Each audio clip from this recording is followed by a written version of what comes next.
Alright, I'm going to give this LGZ pouch cell a bit of a stress test here. It's not completely charged up to like 4.2, but 4.15 will allow for that. This unit should do 20 amp draw on it. Let's see what our voltage drop is at 20 amps.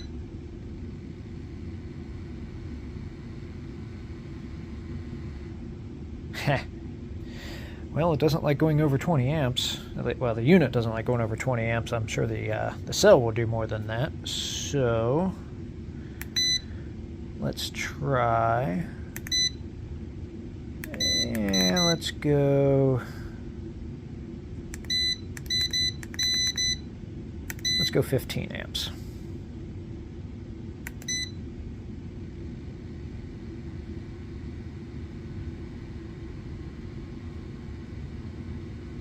Up to 3.95. It's not too bad.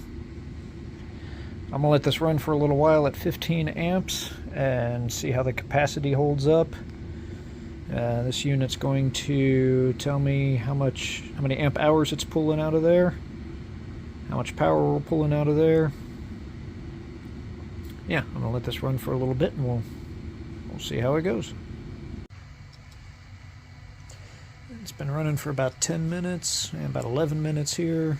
We're 2.7 amp hours drawn out of it, down to 3.6 volts. Still running just fine. And if anybody's curious on temperature, well, you can see my wire's getting a little bit on the warm side there from drawing 15 amps through it. But the cell itself isn't any warmer than the rest of the mat on the table. A little bit of heat there, just kind of right at the alligator clip. Honestly, that might just be kind of like reflection. Yeah, this thermal camera picks up reflection of heat off of there. It could be, you know, heat from the light above me or whatever. But see if I can get a better shot. It's telling me that tab's running maybe 95 degrees. Let's see. Honestly, it doesn't even feel warm to the touch. I think it might just be picking up weird reflection since it's such a reflective surface.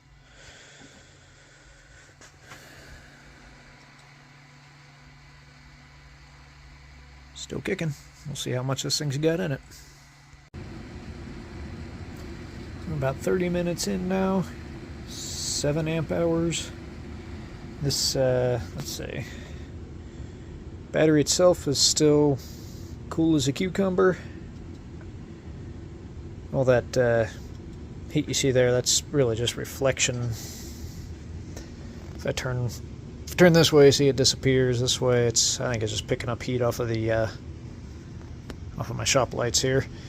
The unit itself, just about fry an egg on that bad boy. That board is hot. This thing was supposed to be rated for 20 amps. I'm running it at 15. You know, obviously it turned itself off at 20 amps. Didn't like that. Running at 15. That board's super hot. It's got its built-in fan. I've got another fan blowing on it here.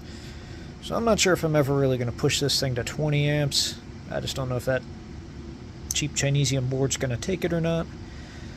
But I think it's enough for this particular test, and we're just going to let this sucker run out. We're at 3.3 volts, 7.5 amp hours so far. It should automatically shut off at 2.6 volts. So I'm keeping an eye on that, and we'll see how it goes. Alright, that was that. It just shut off on its own. It did stop at the voltage of 2.6. It's came back up to 2.8 now that it's not drawing anything. But we did pull 9.5 amp hours out of this. Took 38 minutes to do it. Not too bad. Seems like this cell's still pretty well in spec. The idea was that the 9.8 was probably the capacity on this, and that seems to be pretty true, because this wasn't 100% busting at the seams charged, and now we're at a resting voltage at 2.8, so 0.4 amp hours still sitting in there, likely not really accessible. Yeah, I think they're pretty good. And just for kicks, I'm gonna charge it back up. I've got it in my metal cabinet. I've got fire-rated drywall lining this thing, and I'm gonna charge it at 5 amps and see what kind of capacity goes back into it.